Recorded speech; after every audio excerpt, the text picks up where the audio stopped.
ഒരു പ്രപ്പോസൽ ഇപ്പോൾ വന്നിട്ടുണ്ടായിരുന്നു. ഇവരൊരു തൗഹീദുമൊക്കെ അനുസരിച്ച് ജീവിക്കുന്ന ഒരു ആദർശത്തിലുള്ള കുടുംബമാണ് ഈ ചോദ്യം ചോദിക്കുന്ന ആൾ.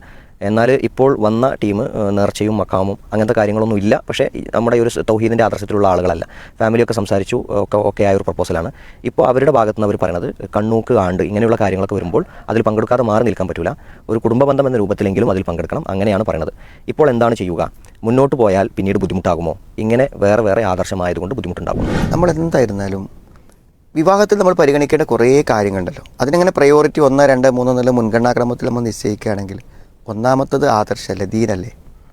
കാരണം ദീൻ എന്നുള്ളത് ജീവിതത്തിൻ്റെ മുഴുവൻ കാര്യങ്ങളെയും സമഗ്രമായി ചൂഴ്ന്നു നിൽക്കുന്ന ഒരു കാര്യമാണ്. അപ്പോൾ ഈ ദീനില്ലാത്തതിൻ്റെ ബുദ്ധിമുട്ടുകൾ ഇവരുടെ ദാമ്പത്യത്തിൽ എന്നും അവർക്കൊരു പ്രയാസമായി മാറും.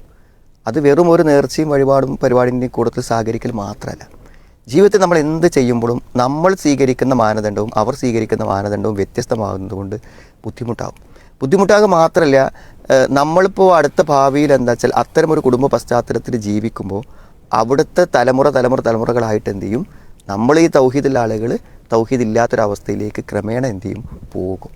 അപ്പോൾ അത് എങ്ങനെ തന്നെ നമ്മൾ പലപ്പോഴും വിവാഹം നടക്കുമ്പോൾ ഞങ്ങൾ സഹകരിക്കും, ഞങ്ങൾക്ക് അങ്ങനത്തെ വാശിയൊന്നുമില്ല, ഞങ്ങൾ പെണ്ണുങ്ങൾ പള്ളി പോകുന്ന ആൾക്കാരാണ്, ഖുതുബ കേൾക്കാൻ ബുദ്ധിമുട്ടില്ല എന്നൊക്കെ പറഞ്ഞാലും നമ്മുടെ ആദർശത്തെ 100% ഉൾക്കൊള്ളാത്ത ആളുകളുമായി കൊടുക്കലായാലും വാങ്ങലായാലും വിവാഹ ബന്ധങ്ങൾ ഒഴിവാക്കലായിരിക്കും ഏറ്റവും നന്നായിരിക്കും.